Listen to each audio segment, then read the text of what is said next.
Hukumnya tidak sah jamaahnya seorang qori. Qori itu orang yang bacaannya fasih, bacaannya baik, bacaannya bagus.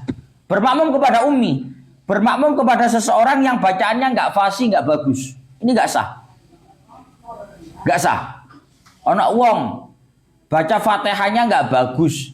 Iya karena budua iya harusnya ditasdid, tapi iyaka nggak tasdid. Itu tidak baik, tidak boleh jadi imam daripada seorang makmum yang bacaannya baik. Ya, ini paham ya? Coba begini Pak masalahnya. Gus, tapi terkadang orang itu ada yang memang secara bawaan seperti itu. Paham secara bawaan. Yuk belajar 5 tahun, 10 tahun, 20 tahun mau Quran belajar, gak kok pepeko, ngerti pepeko enggak? Enggak kok ceroboh enggak belajar gitu enggak, memang belajar. Tapi memang ilati. Siratal ladzina an'amta jadi di sana. An'amta. 20 tahun muni an'amta terus. Masih diuri an'amta, enggak bisa. Itu apakah orang ini dianggap enggak boleh jadi imam, Gus? Maka jawabannya adalah tidak. Karena apa? Dalam kasus seperti ini tidak sampai ada praktek penggantian satu huruf menuju huruf yang lain. Lalu, tidak sampai terjadi penggantian huruf dengan huruf yang lain. Kalau yang penggantian itu begini, Pak. Alhamdu ha ya. Ini ha. Alhamdu diwacane ha. Alhamdu ha ini beda, Pak. Ini namanya penggantian huruf. Dari huruf ha berubah menjadi ha. Beda. Kalau an'amta ya, beda loh. Kalau tadi itu hak jadi hamz jadi hak memang berubah. Atau ada orang baca begini, an'amta ain jadi hamzah. A jadi ini a. Paham ya? Ini namanya merubah huruf, Pak. Berubah huruf jadi yang semula itu ain berubah jadi hamzah. Yang semula hak jadi hak. Ini nggak sah jadi imam. Tapi kalau dia itu nggak merubah huruf, cuma makhrajnya ghairu shafin. Cuma keluarnya huruf itu kurang sempurna, kurang bagus. An'amta, aku tak takon lagi. An'amta ini diganti apa? Aine. Apa diganti hamzah? Apa diganti apa? Gak diganti apa-apa. Yo mek kurang ditekan didik ngono tok. An'amta ini tekanan dadi ini an'amta. Ini kok cara bahasanya makhrajnya ghairu shafin. Keluarnya kurang sempurna, kurang bersih, kurang bagus. Jale, ana wong maca rok gak iso rok. Ayo. Ya, rasa guya unep, gale guyu. Rok dadine kho. Iki gak diganti huruf, Pak, tapi keluarnya saja yang kurang bersih, kurang kurang baik. Maka ketika prakteknya seperti ini praktek-praktek yang dimana tidak ada masalah. Tidak ada masalah itu dalam artian secara fikihnya tetap sah-sah saja. Karena ini tidak ada penggantian huruf, cuma keluarnya saja yang kurang sempurna, kurang perfect lah, kurang baik. Ya. Sehingga orang-orang yang seperti ini bacaannya, ini andai kata jadi imam, itu tidak ada masalah, sah-sah saja. Paham ya?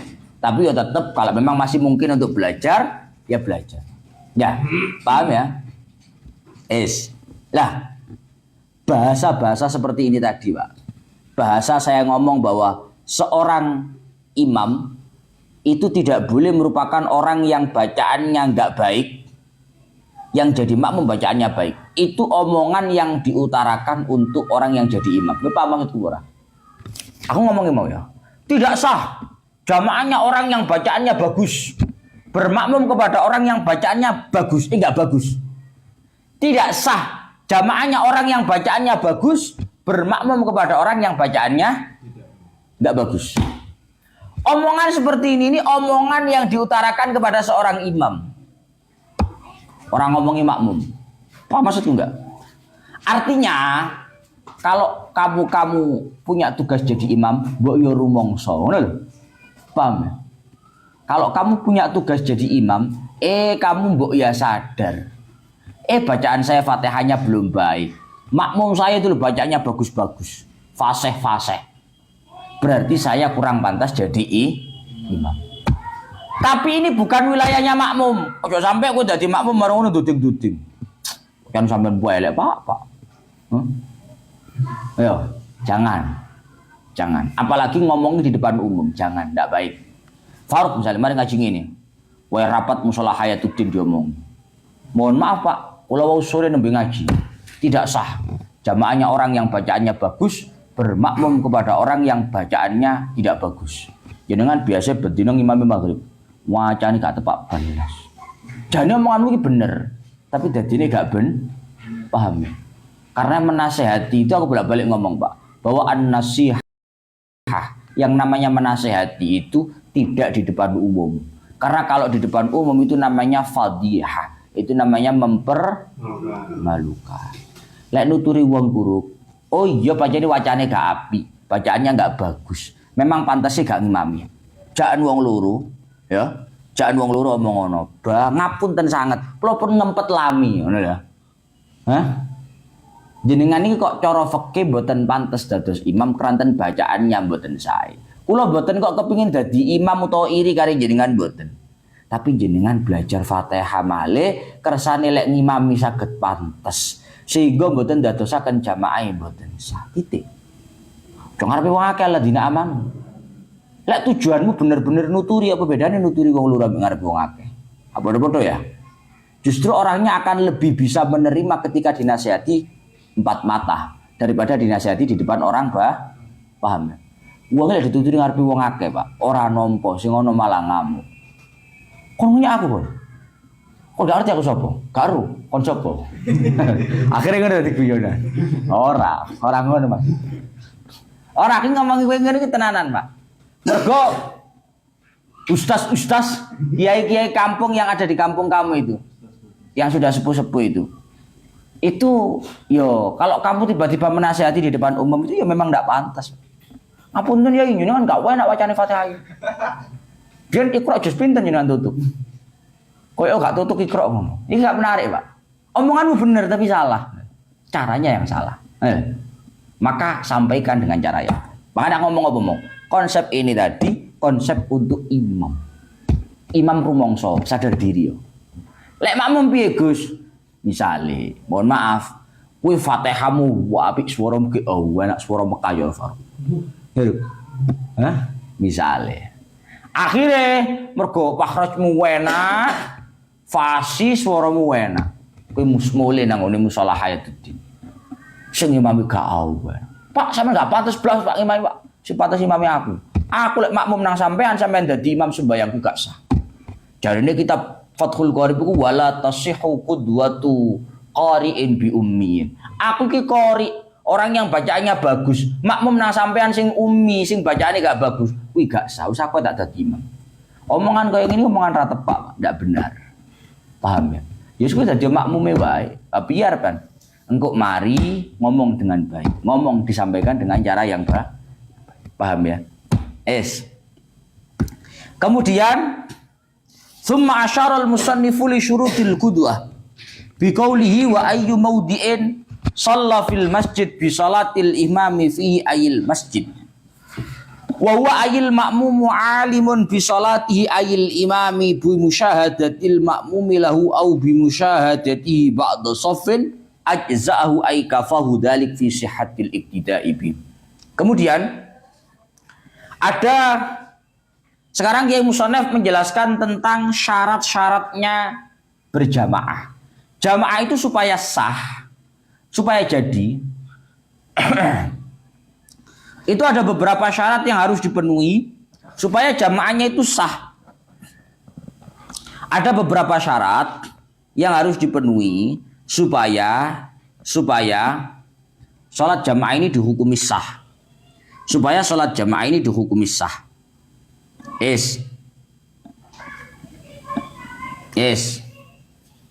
Apa saja Gus syaratnya? Banyak. Syaratnya jamaah itu banyak. Di antaranya yang pertama, jamaah itu syaratnya harus tawafuku nazmi sholataihima. Runtutannya, bahasa Jawa ini jeluntrungi. Runtutannya antara sholat imam dengan makmum itu harus sama. Antara sholatnya imam dan makmum itu harus runtut, harus sejalur. Rungokkan, Gus, Imamnya sholat sunnah ba'diyah. Aku sembahyang zuhur. Tak tahu ora kowe ngono. Teko nang masjid, ana wong sembahyang. Kamu datang di masjid, jamaah di masjid sudah selesai, ada orang sholat. Ini orang sholat zuhur sendirian, atau ini orang sholat ba'diyah karena sudah sholat jamaah. Paham ora? Hah? Jajane wong ki sembahyang zuhur, apa sembahyang ba'diyah? Hah? Akhirnya diceblek. Allahu Akbar. Barang oleh rong rakaat salam mong. Assalamualaikum warahmatullahi. Gaplek ini bae ba'diyah rek. Aku kadung jamaah sembahyang tuh. Imamnya gak ngerti pisan, goblok pisan. Kon kok gak sembahyang zuhur. Aku ba'diyah. Kon kok makmum sembahyang zuhur. Ndak ada masalah, Pak. Orang bermakmum sholat zuhur kepada orang sholat ba'diyah zuhur itu gak apa-apa, gak ada masalah. Jamaahnya tetap loh. Kan beda, Gus. Gak kudu podo. Hah? Gak harus sama. Imamnya sholat isya, kita sholat asar qadha, nggak apa-apa. Hah? Nggak ada masalah. Nggak podo Gus sholatnya, nggak apa-apa. Yang penting itu apa? Kata kuncinya tawafuqu nadmi sholatihima. Yang penting runtutan sholatnya makmum dan imam ini sejalan, sejalur. Runtutannya sama. Ojo sampai gak podo runtutannya. Gak podo runtutannya ini contohnya ini, Pak. Lah urusan rakaat gak sama kan bisa ditambah tuh, Pak. Hah? Ana wong sembahyang subuh, aku mari sembahyang subuh aku san. Aku sing durung qadha isya, tak melu ae jamaah aku. Lah kono loro kene papat, Gus, tak susuk lan. Yo kok marine kono salam nambah ono loro. Ya. Yang enggak bisa itu kalau runtutannya enggak sama, Pak. Hah? Kalau runtutannya enggak sama. Contohnya apa runtutannya enggak sama? Kita sholat biasa, makmum kepada orang yang sholat kusuf, sholat gerhana. Kamu tahu caranya sholat gerhana enggak? Kau nggak tahu sholat gerhana menurut Bro? Sholat gerhana itu rukuknya 2 kali, berdirinya 2 kali, i'tidalnya 2 kali. Allahu Akbar. Baca Fatihah, baca surat. Rukuk. Allahu Akbar. Rukuk. Setelah rukuk nggak sami Allahu liman hamidah, tapi ini mana? Ya, rukuk lagi. Rukuknya 2 kali. Lah, kalau kamu sholat biasa, makmum kepada imam yang sholat gerhana, itu jelas gak sah. Karena runtutan sholatnya gak sah. Lah kowe rukuk sitok, kono rukuk loro. Kowe melok sapa situke terusan? Hah? Bingung kamu. Ini namanya runtutan sholatnya tidak sama. Paham ya? Bisa dipaham ya? Maka selama runtutan sholatnya sama, meskipun beda nama itu tidak ada masalah. Tidak ada masalah. Tapi kalau runtutan sholatnya nggak sama itu yang masalah. Imamnya sholat jenazah, terus sembahyang zuhur. Lalu kok rukukmu terus piye? Sujudmu piye? Lah kono takbir ping 4 kowe takbir melok sapa? Allahu Akbar bareng takbir pertama. Dek takbir mana? Allahu Akbar. Lah kowe ngene maneh nyapa? Ini runtutannya ndak sama namanya. Ini enggak sah salatnya. Paham ya? Yes. Maka ingatan-ingatan kamu, persepsi-persepsi kamu yang menganggap bahwa sholat jamaah itu harus sama antara imam dan makmum hapus. Tidak ada. Yang penting itu bukan sama namanya, tapi sama runtutan sholatnya. Paham? Paham? Oke. Itu syarat yang pertama, Pak. Kemudian ada beberapa syarat lagi sebenarnya di dalam kitab Bajuri itu disebutkan. Di antara nih syaratnya orang jamaah itu harus al-ilmu bintiqalatil imam. Harus makmum itu harus mengetahui gerak-geriknya imam. Makmum itu harus mengetahui perpindahan-perpindahan yang dilakukan oleh imam. Alhamdulillah.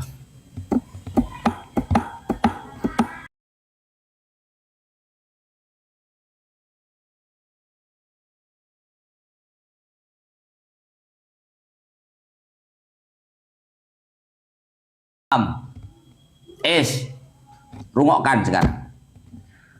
Sebenarnya Pak, orang sholat itu syaratnya adalah yang terpenting itu makmum mengetahui gerak-geriknya imam. Gerak-geriknya imam. Gerak-geriknya imam itu artinya begini Pak. Imam saya kira apa? Ruku. Ngerti itu kan dilek ruku. Abane Allahu Akbar. Imam sekarang ngapain? Iktidal. Tahu dari mana kalau iktidal? Abane sampai Allah liman hamidah. Faham ya? Lah, artinya menjadi satu kepentingan, menjadi satu keharusan bagi makmum untuk mengetahui bahwa imamnya itu sekarang lagi apa, gerak-geriknya apa, ruku, i'tidal, sujud, harus tahu. Karena apa? Karena nanti pada endingnya makmum itu harus melakukan semua gerakannya itu setelah gerakannya imam. Terlambat terlalu jauh juga batal, mendahului juga batal. Kan udah toh? Imamnya durung ruku, awak dhewe malah wis sujud. Iku lah sampai mendahulinya sekian rukun kan jadi batal. Ataupun membelakangi sekian rukun kan juga batal. Makanya harus tahu gerak-geriknya imam. Lah, mengetahui gerak-geriknya imam itu bisa diwujudkan dalam banyak bentuk. Bisa dengan melihat langsung. Arep foto ya. Oh iki lho imamku. Arep foto. Atau tidak langsung melihat imam, tapi melihat shaf. Melihat barisan di belakang. Melihat barisan shaf di depan kita. Saya imam lapo rukuk dah. Iya rukuk. Waktu itu dia mulai rukuk. Ketok tak imam? Gak ketok. Tapi aku ketok shaf ngarepku, sing shaf ngarepku ketok shaf ngarepe, ketok imam. Paham? Apakah kamu melihat imam? Gak melihat. Tapi saya melihat shaf di depan saya. Yang shaf di depan saya melihat shaf di depannya. Yang itu melihat imam. Paham ya? Paham alurnya ya? Atau gak pakai penglihatan. Tapi pakai pendengaran suara. Kamu ketok imam ya? Gak ketok. Ketok shaf gak ketok. Ketokmu apa? Krungu suara. Saya dengar suaranya imam. Atau gak dengar suaranya imam. Tapi dengar suaranya mubalek. Tahu kamu mubalek tahu? Kamu mubalek ya? Berarti mubalek orang. Mubalek itu orang yang menyampaikan suaranya imam kepada makmum yang tidak dijangkau oleh suara imam. Biasanya tempat sholat itu kalau terlalu luas pak, itu suaranya imam tidak nyampe. Allahu Akbar itu tidak nyampe. Maka diadakanlah di tengah-tengah itu namanya mubalek. Mubalek itu orang yang menyampaikan suaranya imam kepada makmum yang tidak terjangkau oleh suara itu. Allahu Akbar. Allahu Akbar. Nah, itu namanya mubalek. Nang musola itu ditinggal mubalek lu. Ya. Aku bagian balik ya. Itu namanya mubalek. Lah, itu juga termasuk media untuk kita mengetahui gerak-geriknya imam. Oh, imam lagi ruku. Oh, imam lagi sujud. Oh, imam lagi i'tidal, begitu caranya. Di antaranya lagi salah satu syaratnya orang itu sholat berjamaah itu adalah tidak boleh alla yukhalifahu fi sunanin tafkhushul mukhalafatu fiha. Tidak boleh terjadi perbedaan yang terlalu mencolok antara imam dan makmum. Tidak boleh terjadi perbedaan yang mencolok antara imam dan makmum. Oke.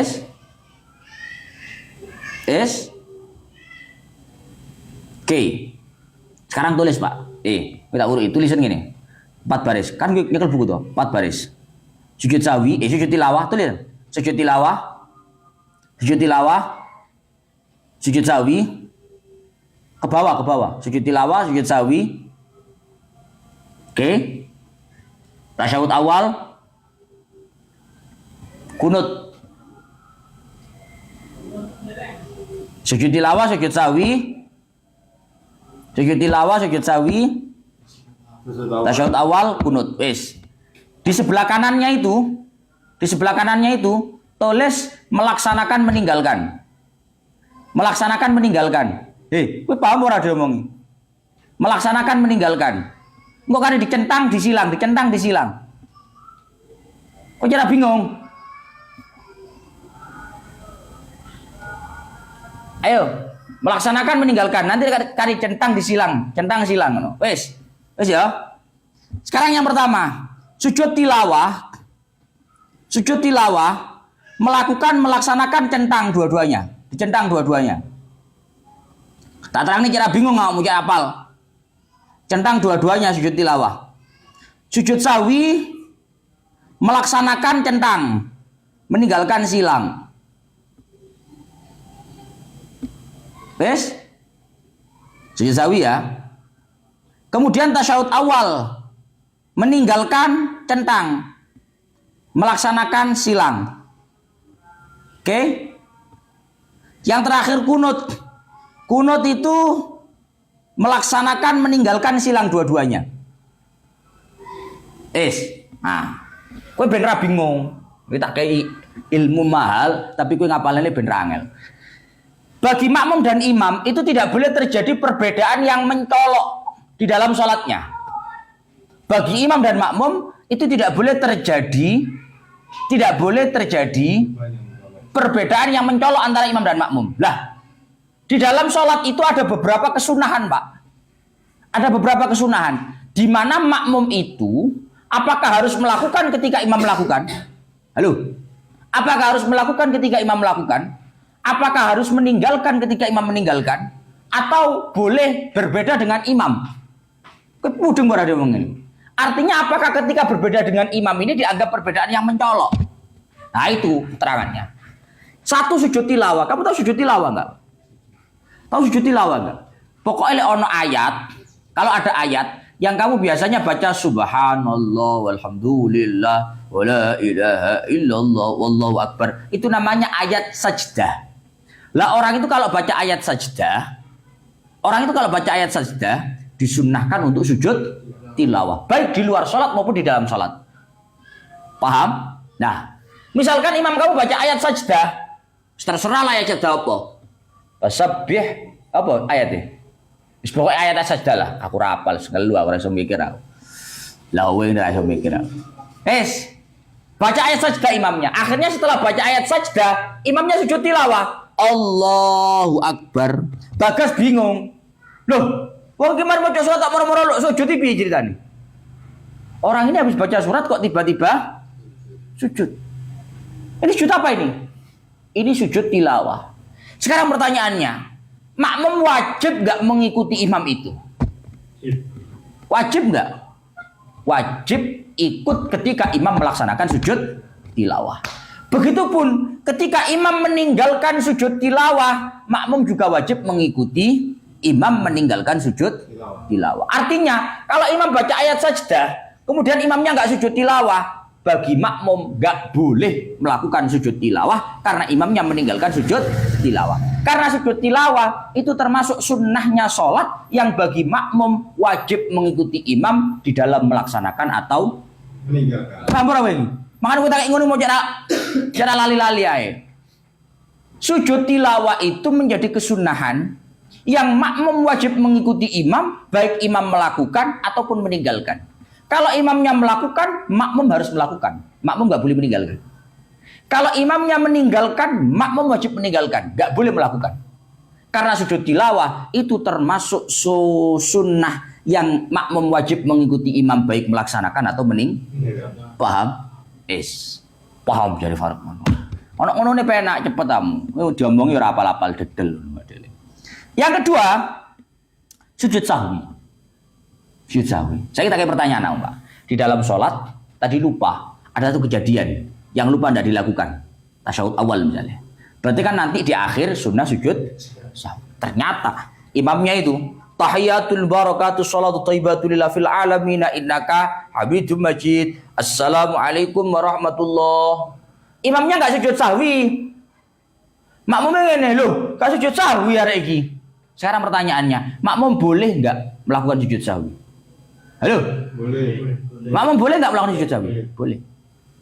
Kenapa kok boleh makmum sujud sahwi? Kan imamnya enggak sujud sahwi, Gus. Karena karena makmum tidak harus sama dengan imam di dalam meninggalkan sujud sahwi. Kan ngono toh? Bahasanya ngono toh? Meninggalkan silang. Artinya meninggalkan silang itu berarti makmum tidak harus sama dengan imam di dalam meninggalkan sujud sahwi. Kalau imamnya meninggalkan sujud sahwi, berarti makmum boleh meninggalkan atau melaksanakan. Tapi kalau imamnya sujud sahwi, makmum wajib mengikuti imam melakukan sujud.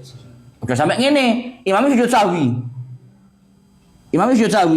Terus kamu ngomong, gak wis aku sujud sahwi, aku tak lungguh tak ada anak gini. Tidak boleh. Karena makmum wajib mengikuti imam di dalam melakukan yang namanya sujud.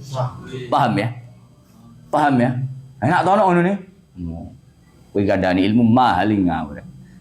Sing nomor 3. Yang nomor 3, ada namanya tasyahud awal.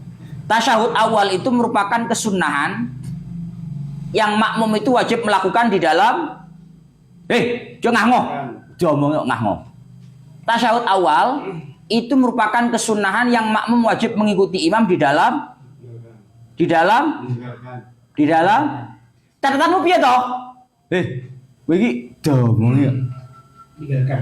Di dalam Meninggalkan. meninggalkan. Ya, di dalam meninggalkan. Nek cara kita baca bahasane nang ngene kitab Bajuri ini waqat tasyahudil awal. Fayajibu fi al muwafaqatu tarkan la fi'lan.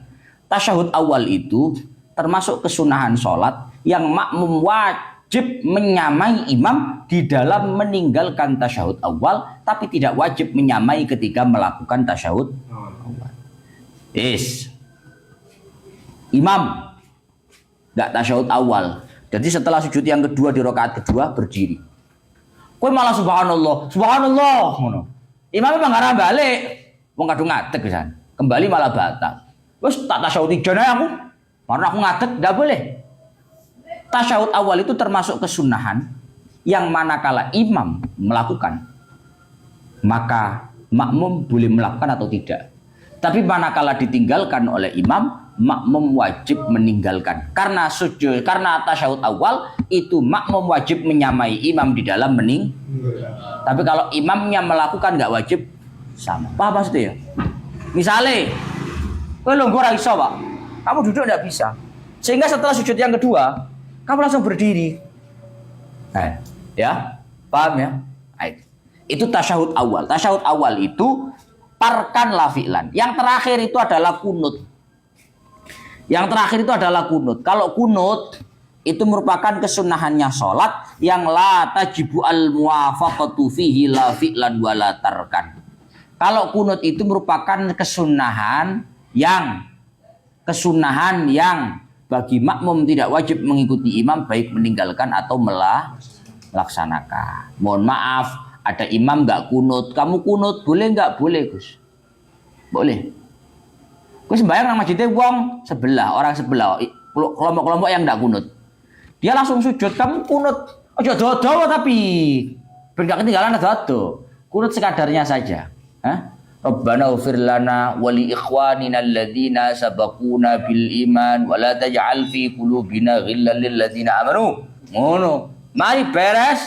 Rabbana innaka raufur rahim ta ayat. Wis ngono lah pokoknya ayat. Selesai ya kamu ngikutin imam. Tapi imamnya enggak kunut, Gus, enggak apa-apa. Karena imam meninggalkan kunut, kita tidak harus menyamai imam di dalam meninggalkan kunut. Begitupun imam melaksanakan kunut, kita enggak harus menyamai imam di dalam melaksanakan kunut. Kalau Gus, Muhammadiyah, kalau kelompok yang enggak baca kunut, kalau sholat di masjidnya orang NU, dia kunut, kamu enggak kunut enggak apa-apa. Siapa sih ngomong anakmu kunut? Kamu enggak harus mengikuti imam di dalam melaksanakan kunut. Paham? 4 ya. Kesunahan sholat itu ada yang wajib mengikuti imam di dalam melaksanakan atau meninggalkan. Ada yang wajib mengikuti imam di dalam meninggalkan saja, nggak wajib mengikuti dalam melaksanakan. Ada yang wajib mengikuti dalam melaksanakan, tidak meninggalkan. Ada yang tidak wajib mengikuti dalam melaksanakan maupun paham? Ngono. Kowe ora tak omong ngono mau medruk ngawene. Untung tak omong ngono. Terus centang silang. Ayo. Paham ya? Aku lurung terang ini belas sih malah jan. Wa ayyu maudiin ndiki mau. Wa ayyu maudiin shalla fil masjid bi salatil imami fi ayil masjid wa huwa ayil ma'mumu alimun bi salatihi ayil imami bi musyahadatil ma'mumi lahu au bi musyahadatihi ba'da saffin ajza'ahu ay kafahu dzalik fi sihhatil iktida'i bihi. Dimanapun tempatnya seorang makmum itu sholat bermakmum kepada imam dan posisinya sama-sama di masjid, rungokkan. Rungokkan.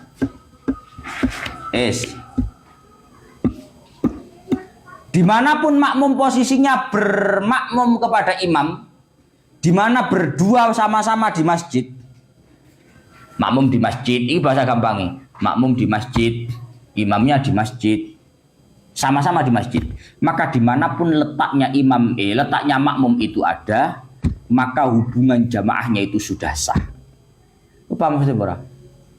Gus, imamnya nang ngarepku nang masjid nang imaman. Aku nang ngene kene, ngarepe lawang. Oleh pora? Oleh. Ngono lho. Sama-sama di masjid. Wa ayyu maudi'in. Dimanapun tempatnya dari masjid. Dimanapun tempatnya di masjid. seorang makmum sholat dan posisi imam juga di masjid, maka hubungan atau jamaah pemakmum daripada imam kepada imam ini sudah dihukum sah. Selama malam yataqaddam alaihi. Selama posisi makmum tidak lebih maju daripada imam, ditolak ukurkan dengan tungkaknya. Tahu tungkak kamu? Dengan tumitnya.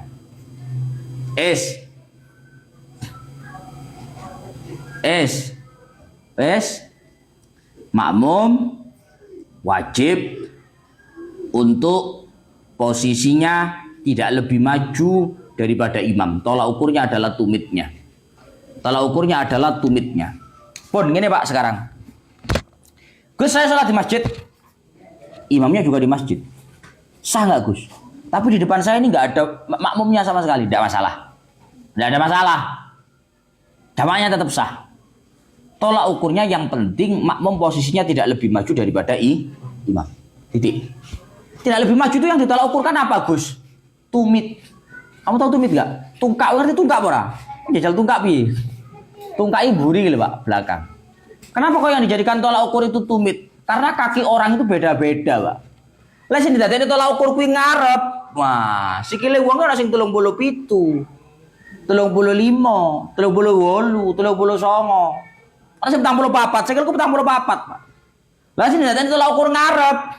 Begini ya depan. Depannya sejajar, enggak mendahului, tapi belakangnya sudah lebih maju. Paham ora? Bisa gambarnya ora? Ini sikil dek, ya. Ini sikil dek. Kalau yang jadikan tolak ukur itu depan begini, Pak. Depan ya, depannya begini. Otomatis belakangnya sudah lebih maju daripada imamnya, tapi depannya belum. Tidak fair.